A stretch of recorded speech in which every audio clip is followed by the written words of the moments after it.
When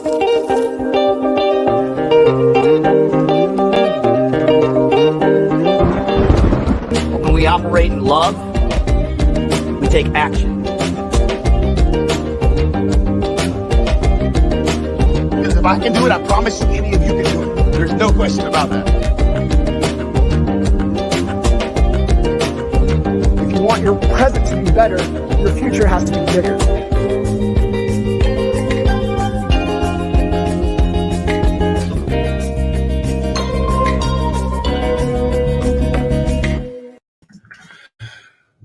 What is up, Honey Badger Nation? Rolling Mr. Albie Stasek in with us. JK47, what's happening? What's up? What's up? Oh man, that license plate is gold. You remember where that nickname came from, right? You know, I don't remember. Well, if you could probably jar my memory. It's like right on the. I'll jar your memory for you. So, remember Nathan and David? They were in Mastermind with us. They presented one time in Lake Tahoe, and Nathan was one that looks like George Clooney. Okay. You vaguely remember those guys? I do. Now that you say Clooney, yes. So those are the crazy Canadians that they were in every what is it, province up in Canada. I got my Canada. There you go. And so they had Remaxes throughout all of Canada. And man, they were fun to work with. I got to work with them for a while and then revisited some conversations, helped them with quite a bit of stuff. And if you can follow any of their stuff on social media, they're gangsters. And I think they both moved to Montreal. So they both live in Montreal now. And just for the city and the art and the just how amazing that place looks. And so during their putting their presentation together, that's where the nickname came up, JK47. You're like our secret weapon. And it was just kind of cool. And then you ran with it. And so we tried to get the license plate to just say JK47. Holly put it all together, but it wouldn't allow us to do JK47 for some reason. So she's like, screw it. Let's put the 00 on front of it. You know, you got 00 JK47. I was like, all right, let's roll with it. I like it. Yeah. I didn't, all you needed was some placeholders, those zeros in the placeholders. Yeah. Love it, brother. Yeah. It's fun. So awesome. Cool. What's up, man? You look like it's cold. Because it is. It's because it is. And what's going on? Man, I'm excited about just some new things that you know about. You know that I'm moving forward in 2022. Just as it relates to, Glenn said about I think it was the first sprint awards thing that we did in Dallas. You were there for that, right? Yeah. The first one. I came in. Yeah. We rolled in to have dinner with you guys. I wasn't in the room, but we rolled in. We had dinner. Remember, we took everybody over to, what was it, Bob's? We took them over to Bob's. Yeah. Oh, yeah. So what Glenn said that day, he popped in and spoke some pretty amazing words. And it's just something that I think that we have to remind ourselves. For me personally, I've had Stasek Group as a living, growing organization since 2007 is when I, officially, I guess you could say, started the team when I was with Remax. And what Glenn said is that, when you find yourself coasting, what's hiding around the corner, but you can't see it yet, but you're going to feel it quick, is pain. And when you think about, what do you mean by that? What do you mean? What does it? Yeah. What does it mean? It means when things are going good, right? When you're making good money and maybe the sales, if you're crushing sales, I mean, things are just going good and you're starting to feel like that comfort, and you start getting used to that comfort and you're just living right inside that bubble of comfort zone. If you're not careful, if you're not constantly innovating, who's the biggest inspiration of innovation that we personally know? It's Glenn Sanford. He's constantly innovating. We were just down 2 weeks ago down in Puerto Rico. You know, the guy's a multi-billionaire.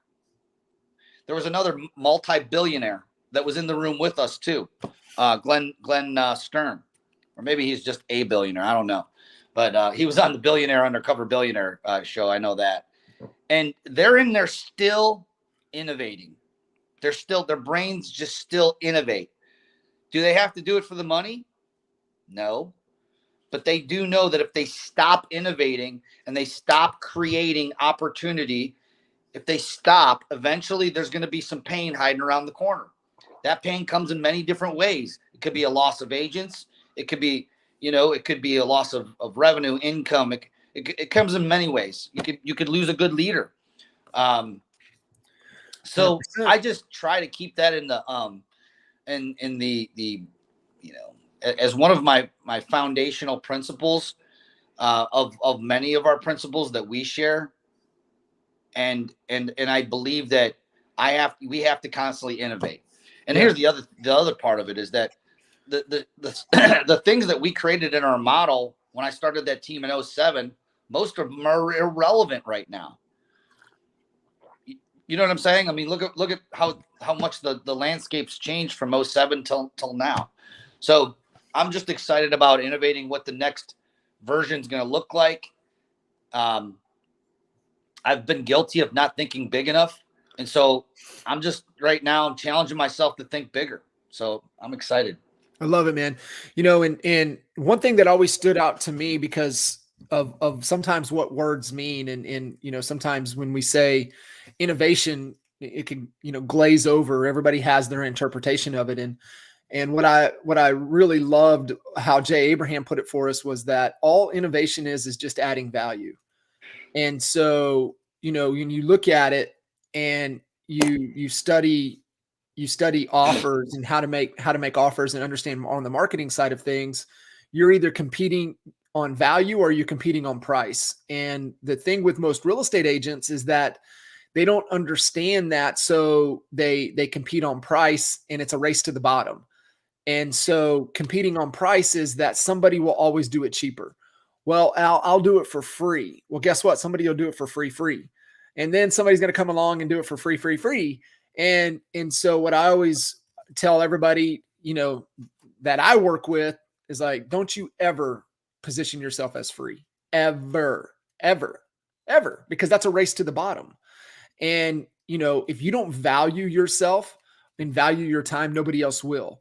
And you look at, Ricky Carruth did a great job at the free coaching. I said, yeah, but Ricky Carruth also had a different business model that most people don't understand. Ricky Carruth is the number one, affiliate for RedX. You think my man Ricky Carruth is not banking some coin on his free coaching? Hell yeah, he is. And so very few are you going to be able to get away and do that. So you've really got to, focus on how can I continue to create more value, has got to be your focus of the value proposition. And what I like and, paying attention to other people out there, Mike Sherrard, for example, I don't know if you've paid attention to his offer into his stuff. Like literally, we'll get Al back here in just a second, but your value proposition is always evolving. It's always growing. And, just because you can't offer it as value today doesn't mean you can't offer it as value next week, next month, next quarter. And just literally had a conversation, coaching call on this particular thing. Like what is the value proposition as it is today? And then how can we continue to iterate and evolve on it? But it's something, that like what Al had mentioned is that, it's just the constant, hey, this is what it's going to be today. But what we have to commit to is how can we continue to create and add more value once we get it to the minimum viable product, right, of what it is. And then, okay, what we need to be doing, and this is where, Al, this is in, NAEA did a great job with this. And it's one of the things that actually I have mine. It's one of my big commitments. This is the monthly sales and marketing strategic. So it's like, hey guys, let's look at all of our offers and where do we need to innovate, right? Where do we need to add more value? And I think that's the answer is your cadence and your meeting rhythm to where you have space and time in the calendar, because I'm always thinking about it. You're always thinking about it, but we need a place to land to where we can make a decision on how we're going to increase and innovate and add more value to what we're offering the marketplace, either to sellers, to buyers, to affiliates, to real estate agents. It's always got to, you've always got to be thinking about that, but do not try to play the game and make a race to the bottom. You're right. What you said just now is you got to ask different questions, better questions, right? I mean, that's kind of what you just did. You just asked a different question. Literally right here in front of me, I have a list of different questions. You know, when I'm innovating, my first question at the top of that sheet is, what is the new offer? I love that. What does the new offer look like? If it isn't the old offer and we're innovating, how can we improve on it? Said differently, how can our new offer add more value? And then, you know, who is it? And what problems is it helping? What problems is our new offer helping solve for that targeted audience? And then I have written down here, why would they say yes? Why would they say, what reasons would they say yes to this new offer? In other words, what is it solving? Thank you. Is it going to help them get from A to B faster? Is it helping them get more leverage? Is it helping them solve a because goal? Which is what Coach went over in today's coaching. Thank you. And then here's another question. Why would they say no to the offer? Are you clear why they would say no? If you don't know why they would say no, you have no ability to beat an objection if one were to come up. And so knowing why they would say no. Yeah, man, I think it goes back to what Coach Burt said today, the reason that they would say no. And I'm pulling up my notes, but he said that where is it? One, what was it? They don't believe that your offer. Where is it? I took 5 pages of notes on that short call. Yeah. Essentially, it doesn't. One of the things is they don't believe you. Right. They don't have conviction or believe that it will solve their problem. Oh yeah, price, right? So the price is not within that something that they feel they can invest in. Mm-hmm. They are confused. Your offer is confusing. That's what I wrote down, number 1. It's too confusing. And then they don't believe it will work. So what I love is that you've got to get clear on who your ideal client is. And so let's give some help to those out there that are still, dependent upon closing transactions. And that's 98, 99% of the people that will ever listen to this. They have to make sales. Their business has to thrive. They're not at a point to where they can completely let go of that monkey bar to be out of production or have key leaders in place running their team, their business. And so they have to get clear in today's market of who is a real seller and who is a real buyer and what's keeping them up at night. What problems are they trying to solve? And if you ask agents all the time, they're like, well, sellers, like, where am I going to go? Okay. So what's a solution? How can you help them solve that problem? What offer, what program, what can you create? What can you design? What can you build that can help them overcome that objection that's keeping them up at night? Well, for me, you know, and you know this, and we're actually like refining it right now as we speak. I have Ryan working on, you know, new ads that we're already testing and running right now. And one is our downsize CLE funnel. Yep. And the other one is our instant offer CLE. And so one, you know, both offers are really the same offer. And let me explain that a little differently.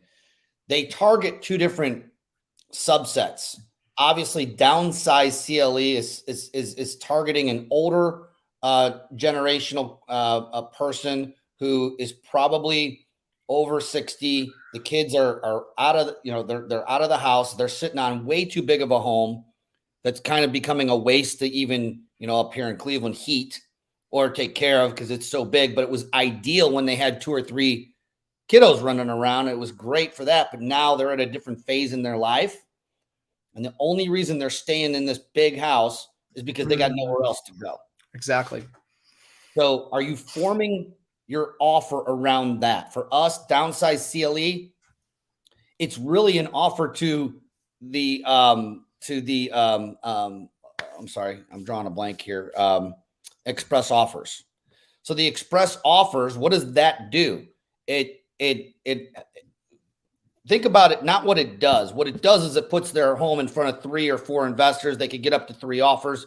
That's what it does. But what problems in their mind is it solving? Well, they can pick their own closing date. They're not under pressure. You know what I mean? Like they have a cash offer. There's, you know what I mean? Like they can get, 100%. if they have to get sold fast, it solves that problem for them. And so there's a convenience factor. There's a fear factor in having open houses and dragging people through, especially when you have a couple that's been there for 30 years. That's 30 years of memories. Last thing they want is a bunch of strangers all prancing through their house. So you can help them solve with your, you know, express offers offer, which I believe is one of the best offers. We talked about this in Puerto Rico. You know, Glenn's in there. We were all kind of masterminding on like, what could the company start to do? And I'm like, let's look at what's in our arsenal right now. It's express offers. Yep. And so figuring out a way in your market to start leveraging that for listings, I think is the number one opportunity that you can start to leverage through the EXP platform. We're doing it. In full transparency, I'm going to say we were cheating a little because I was putting big money into you know, TV commercials and Fox 8. And yes, it was sending a stream of people to our landing pages. What we're doing right now is we're working with an ad guy who can take video and start running ads on not just Facebook, but Google pay-per-click and YouTube and things like that to lower the cost per lead. Because I believe winning is getting a constant stream of sellers coming through your funnel. 100%. And guys, I mean, geez, if the last 2 years hasn't taught you anything like quality of life, like you've got to put all energy and effort into sellers. You have to.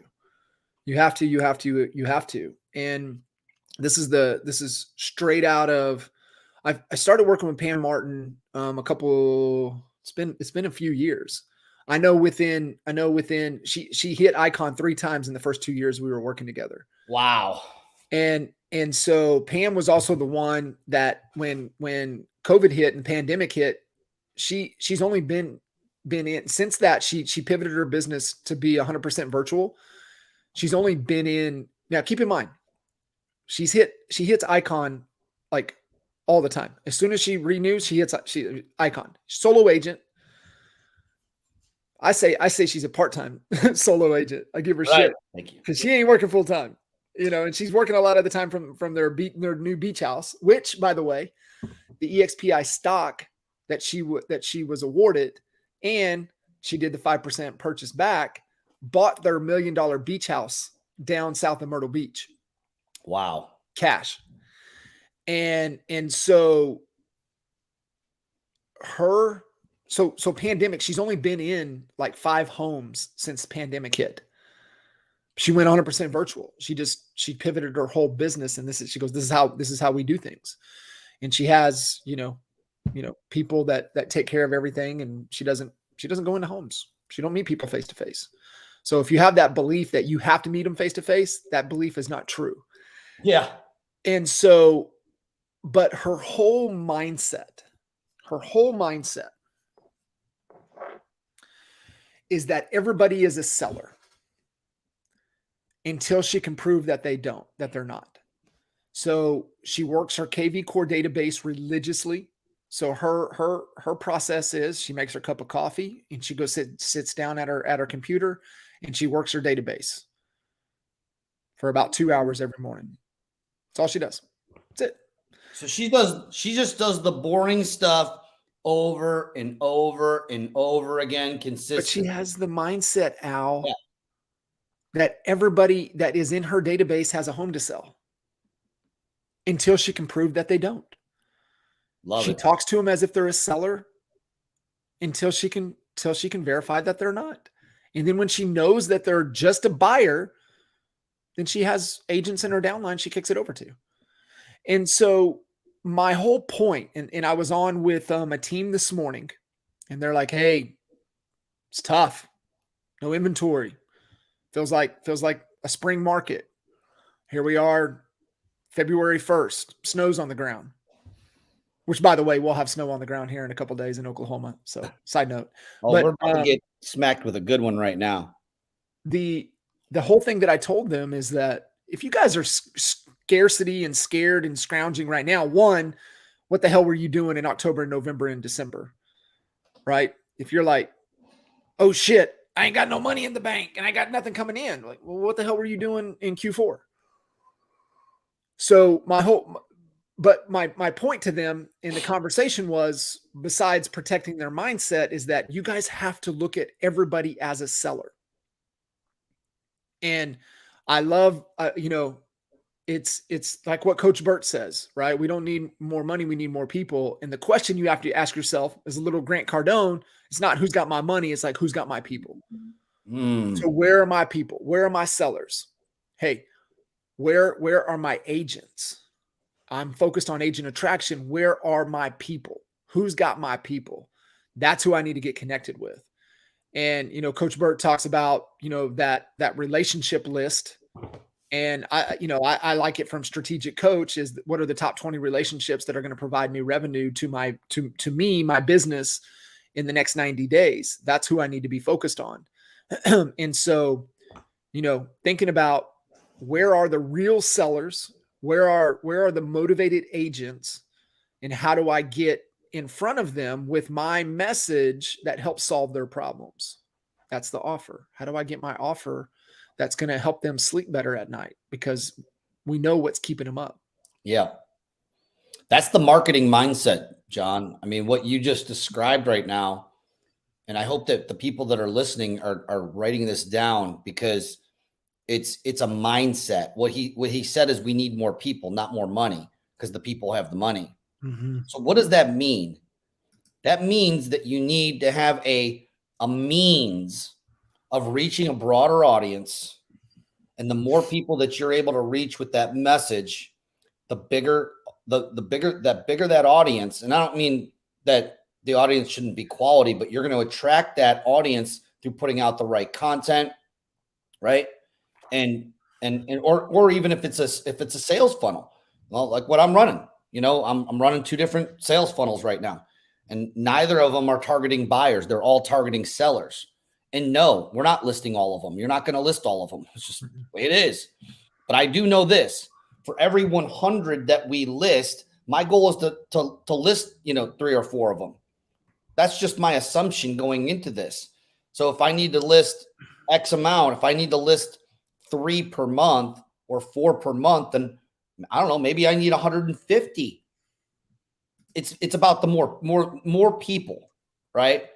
And then having that mechanism of drilling down, qualifying them, into who are the ones that do. Coach Burt says it all the time. He wants to get into a room with more people. Why? He knows that out of everyone in the room, if there was 100 people in that room, Coach knows that only 16% of them are going to really connect and resonate with his message to the point where they may start to follow him. Why is that, Al? out of those six, Share that with everybody. Why is that? What are we talking about? it comes down to beliefs, because the 16% of those people in that room believe the same thing that he believes, and goes back to why would they say no? Confusion. So he didn't confuse 16% of them. 16% of them believe that coach can help them solve their problems. And 3, the price isn't an issue because he overdid it in value with those particular people. And then all of the rest, what is the math on that? 84% of the rest of them, they're not going to buy because price is an issue. Maybe they're confused. Maybe they were there to be entertained. And then some of them just don't believe that they can help them solve the problem. That's it. Which a lot of it's a mindset thing in itself. It is, but it's also understanding what he's talking about is just kind of, the 16%. I mean, it's the law of diffusion and understanding, you have your early adopters, and truth be told, it's like really 3%. And then it's the other 13. So that's where the 16% comes from. And then it's, 34, and then 16 will never do anything, right? Those are the people that are still, belly aching that, that they don't have their landline phone anymore, right? They're forced to get a cell phone. And those are the people, those are the laggards. Those are the people that will never do anything anyways. And so what I see with a lot of agents, Al, and this to be true, is that, man, sometimes agents spend so much time focusing on that bottom 34, the bottom 16% that will never do a damn thing anyways. Right.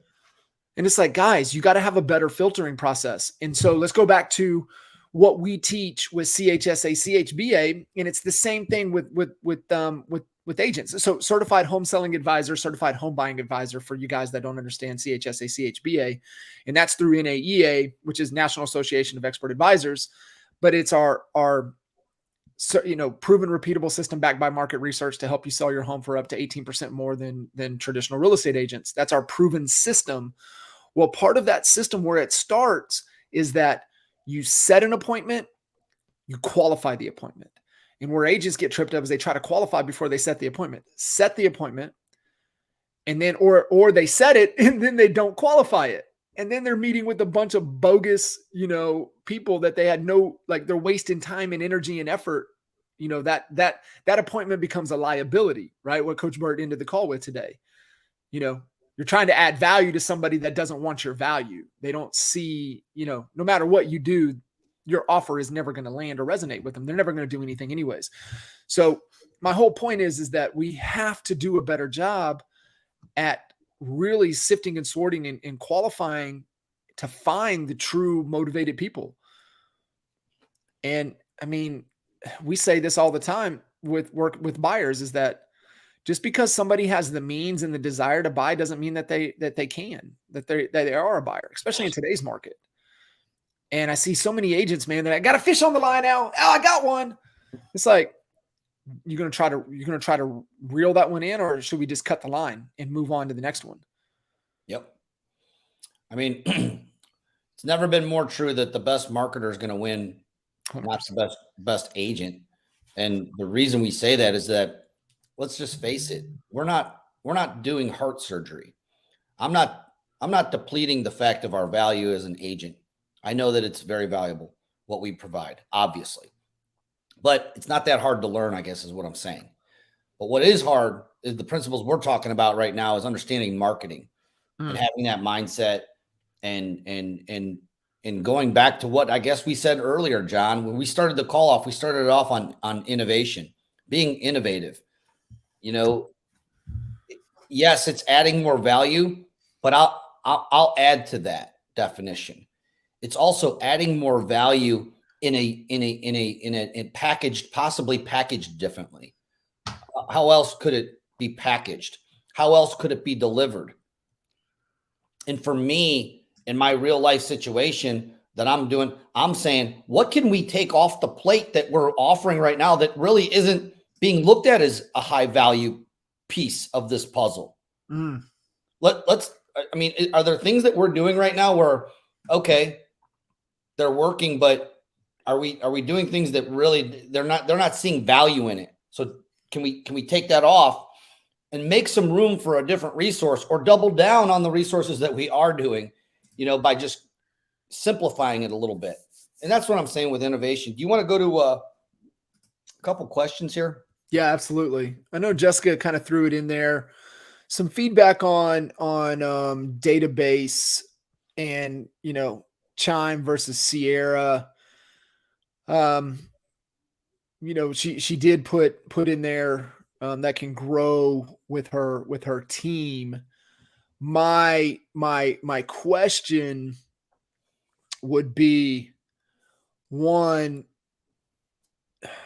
CRM is, if you like Follow Up Boss, stay with Follow Up Boss. The thing would be what engine on the front is going to work best for you. There's the YLOPO. I've got, people that are using Sierra. People that have used Chime. What I know to be true with most people that I've worked with is that if they are on Chime, they end up leaving Chime and they jump over to something else. What I would say, because we used to be the database gypsies, at one time in Lawton, we had, Tiger Leads, Boomtown, and Commissions Inc. And I would say, kind of finding what you like, what works, and maximizing it to the fullest. Most agents don't dive deep. They just snack on it because it takes work. Al, what are you guys using right now? Follow Up Boss. And unfortunately, I can't comment on Sierra or Chime because we've never used it. You're definitely more of have a better perspective on that because I don't have an opinion on either because I haven't used them. But I can tell you that Follow Up Boss, our agents love it. What are you doing to drive leads in though? What platform are you using for leads? So it was YLOPO. Yeah. And so what we've done, because we were putting so much emphasis on those two funnels, so you guys are driving your own through offers through those funnels. The instant offer CLE, that funnels into Follow Up Boss. And so does the downsize CLE funnels those leads into Follow Up Boss. What we were doing is YLOPO. And I think we even still have this. We still have them technically, but we just wanted to focus more on the seller end of things. And that's not to say that that's what you should do or whatever. But that wasn't the question. The question is, there's a million different places that we can get the leads to go into the database, but my agents here's how you know if an agent's logging into the system, working the leads, a lot of activity, it means that it's easy to use and they'll use it. Yep. And that's usually going to be the best one that you're going to do because a lot of these all do the same thing. Yeah. What are your thoughts on that, John? Yeah, that's what we've always said is, the best CRM, the best tool is the one you'll use. Yeah. And so I think we're talking two different things. I think for sure the best out there that I see agents using on a consistent basis is Follow Up Boss. Now, what are you doing to generate opportunities to get into Follow Up Boss? Like you've taken it to build funnels. You have the resources, you understand it. Most agents don't. I know me personally, I always bet on the jockey. And so I know me, if I was to say, hey, John, you're starting a team there in OKC. You got to pick one tool to generate some leads out there. I would go YLOPO. The reason I would do that is because I bet on the jockey. I bet on Howard. And I always tell people if Dwayne Legate gets back in the game, whatever Dwayne's doing, you go do it. Don't question. Don't even just Dwayne, send me the sign up. I don't care what it costs. I don't care what it is. If it's going to help me as an agent build my team and build my business, sign me up. Always bet on the jockey. And so that's why I would bet on YLOPO. I would bet on Howard. I mean, Howard was the first gangster to build, Tiger Leads. It was the first online lead gen platform, and he built it and he sold it. He pioneered that in the real estate space. And so that's why I would say bet on the jockey. And when it comes to that, because the thing is, and this is what I loved about Dwayne, and there were so many takeaways from Dwayne. Dwayne did this better than anybody, Al, is that he really genuinely gave a shit, and he would listen to you as an agent, what would you like, what you're struggling with. Yeah. And he would go back and make changes overnight. Oh yeah. He would fly in. How many times? I don't know how many times he flew into Dallas to listen, and then would fly back to Atlanta the same day. And we'd wake up the next morning, and it would be like changed. I'd be like, holy shit. Like, I don't know. Commissions Inc. day one was the worst platform ever. Yeah. Ever. We were day ones on it, and we didn't close a deal until like month 13th or month 14 from that platform. And we just hung in there because, Dwayne and just how awesome he was. And he would listen and he would innovate, right? He would innovate. It's kind of the theme of this call. He would take kind of what help agents be more productive, and he would tweak it. I mean, there's a reason. Well, he sold from a data play, but there's a reason he cashed out, as much as he cashed out, because he listened, man, and he iterated. And I think that's another great lesson for everybody listening in, man. What are the sellers telling you? How are you improving your offer? What are agents telling you? How can you improve your offer? How can you improve the value to help the agents, sleep better at night and accomplish what they're wanting to accomplish? So I say all that rant to be, like Jessica's situation. Hey, are you getting all you can out of KV Core? Before you make a jump, are you fully taking advantage and squeezing all of the juice out of that before you make a change? Because it's painful, Al. You know this. It's painful to make a CRM database switch. Yeah. And I mean, this, John. So you're asking the question about Follow Up Plus on a local level. When you have a team, a larger team, I guess you could say, that definitely makes sense.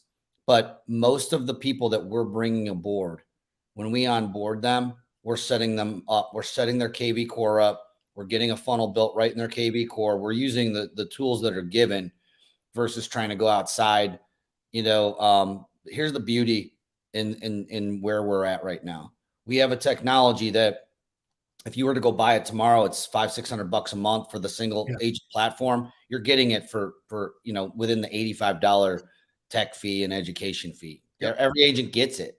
So, we're building these funnels and I'm talking about not here in Cleveland, but like everywhere else. I mean, it doesn't even matter what market. We can get them up and running with a funnel and get business rolling into them almost immediately within a couple of days by building that funnel out. But it's all within the tools that everyone that's listening in on this already have without having to go out and buy anything. And so trying to just leverage that as much as possible. I was literally just on a call with a lady today from Miami right before I was late to this call because we were on such a good call. And I actually have to go back and call her when we're done. But, I just asked her the simple question, like if you were to have 100, it's a math problem. If you were to have 100 leads that we were able to generate, and they're not just bullshit leads, like real names and phone numbers that are genuinely, they own a property. They're genuinely looking to make a move. Out of the 100, how many do you think you could sell or like close out of 100 of them? And she said, I think I could probably close 2 or 3 of them. Now, this is a lady that sold 5 homes in the last 12 months. And so, if, you can it's about how many, she needed more people. That's all. She didn't have a mechanism in place to get more people.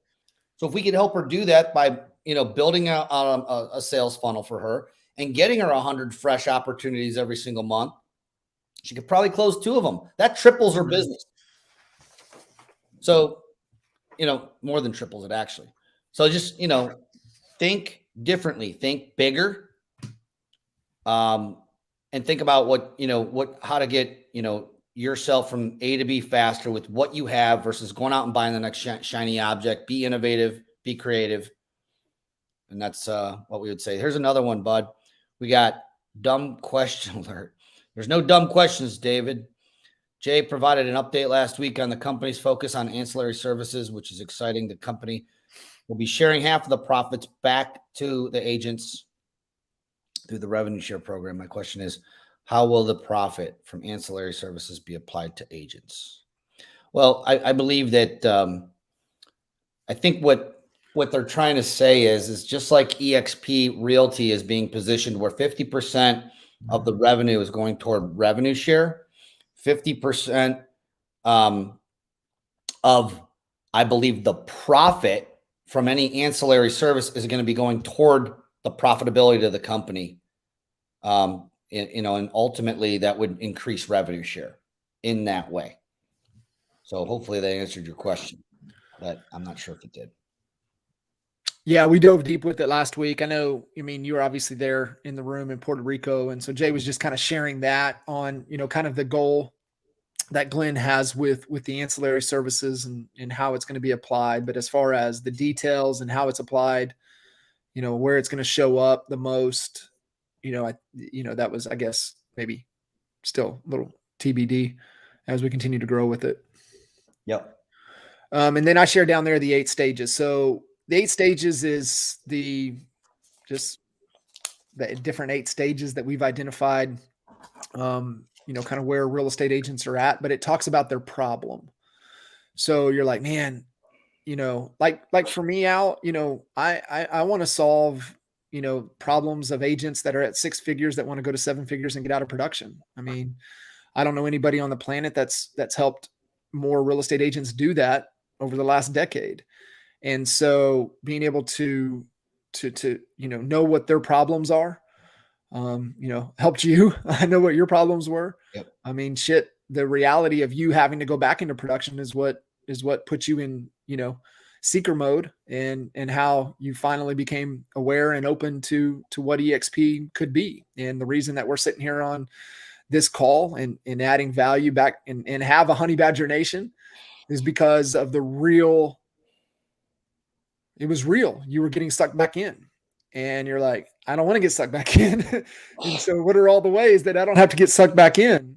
And that's what led to, seeking. I mean, I was a broker who had a recruiting problem. I needed a new offer. My current offer of Stasek Real Estate Experts, an independent small boutique brokerage, was not an appealing enough offer where I was attracting the amount of agents that I needed to help me hit the goals that I needed. So I needed a new offer.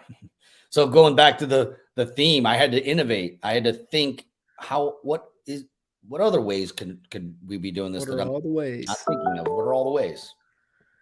Man, you said something earlier that I want everybody to kind of share. Appreciate you guys tuning in, hanging in here with us. Letting Al and I chop it up a little bit. Jay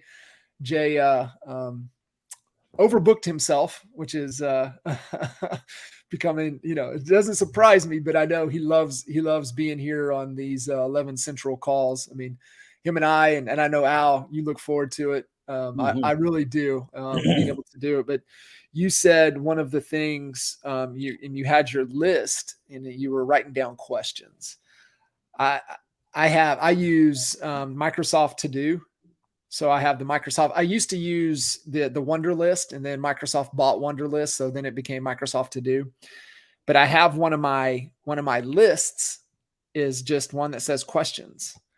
So every time I hear a good question or I think of a good question, I go in there and I write it down. Ooh. So like I have all of these questions, right? What am I known for? What am I good at? What's the greatest failure that shaped my life? What's the one question that nobody asked me that I wish they would? What did I disagree with today? Where did I fail this week? How would I solve this problem? This question, hey, what school do you want to attend? Right? Like for my kids and stuff. Hey, when somebody asks you, hey, that's a great question. Why don't you figure out the answer? Right. So just like little things like that. What would it take to do that? Anyways, just have a whole list of questions.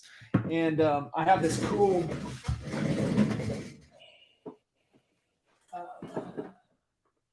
this old cool little burlap kind of deal and just really awesome paper. And it's like, you can see where it's aged. And then I just go in there and I write all the questions in, right? So like my goal one day is this just to be full of questions, just to be able to give my kids, right? I love it. Because, I got this from Tony Robbins, is that all thinking is just, and we want to improve our thinking is we just ask better questions. And I'm just like, God dang. And I Yeah. remember, Al, when I first started coaching in 2012, I was like, man, I got to improve my skill set. I got to be, if I'm going to coach, I got to become a better coach. And so I took a fundamentals course with Coactive Coaching, and they're kind of the foundation within, the coaching federation and all the legal side. When you kind of get on the coaching, all the certifications and trainings and stuff, and Coactive, they kind of written kind of the coaching blueprint book, if you will. Yeah. And we were in there, and it's just like, Coach Bird asks, hey, what are you struggling with, right? What are your things that you can improve upon? Like what, is it your offer? Is it your marketing? Not enough leads, you don't have a great value, whatever it is. There's always something that you can improve upon. And I remember sitting in there, and it was, man, how do I ask better questions? And that just became kind of an obsession since 2012. And so I'm just always thinking of questions and writing them down, to be able to improve thinking, but also challenge everybody. And truth be told, us as leaders, I just wrote it down, bro. I mean, create a book of questions. I hope everybody on here doesn't, waste the opportunity of these calls. And what I mean by that is I'm the king of, driving around. Most of the stuff you see me, like, I'm always driving around in the truck. Oh, I was going from here to there. Well, sometimes we got to do what we got to do as a single parent, I had to go, didn't know that I was going to have to go pick my one of my boys up from school early today, but I had to. So I had to improvise a bit, and that's okay. I'm blessed to know that there's some flexibility there, but my real point that I'm trying to make right now is that even on the Coach Burt call, you took pages of notes. I took a giant page of notes. And what was cool is I'm innovating right now. I'm trying to solve a problem. Last night in the bathtub, after I got off my bike and rode, I was, sitting there, and I had a huge aha, and I'm like writing things, and I'm like, because what I'm working on. Yeah. And I had a huge breakthrough that, why didn't I have it 4 months ago? I've been thinking about what it's going to look like for a long time. This. Why didn't I have it? I don't know why I didn't have it, but I wasn't, I could say one reason is I wasn't thinking big enough. I really wasn't thinking big enough. And in 2010, when I came to my first EGS, it was November of 2010. And I saw Curtis Johnson up on a panel. Next to him was Blake Salone. And next to him was Adam Hergenrother. And I don't know if there was a fourth, but Jay was interviewing them. And that is when a flip switched, or a switch. Yeah. A switch flipped in my mind that I wasn't thinking big enough. And I had sometimes you have to get it. Something's got to trigger you to think like, Reese says it all the time. Our biggest constraint is the one that lives in our own mind. The only thing we have control over. So what you just did by putting the list of questions, I think the book of questions is so invaluable as a gift to hand down to your kids, because, oftentimes it's just a question that we're not asking ourselves. We're allowing ourselves to be blocked because there's this made up bullshit that is the constraint. Yeah. I was like, what? I've known this all the time. Why didn't I think about this? But you got to allow yourself to be wrong. You have to allow yourself to be creative. And you got to ask yourself the right questions. I love it, man. And what a way to kind of put a bow on today's conversation. And really, guys, I hope you take this time. I know you jump in, you hang with us, but we work better with questions. We have so many unique perspectives. Being able to run, 7-figure plus real estate businesses in multiple markets, the opportunity perspectives, working with so many different agents across North America and now, the world as EXP continues to expand. And, there's always joke, one of our mentors, and I'll leave us with this, is that we've forgotten more than what most people will ever learn. So we're definitely here to be a resource, provide value, get you guys thinking bigger. And, my favorite, Dan Sullivan, little comments is that, if you're not happy with your present situation, it's because your future is not big enough. You're not thinking big enough, as Al was saying. So challenge all of you guys to think bigger. I promise you your present will become better. Thanks as always, brother. Awesome, brother. I appreciate you. Go keep slaying it, and we'll connect with everybody soon. See you guys. Love y'all.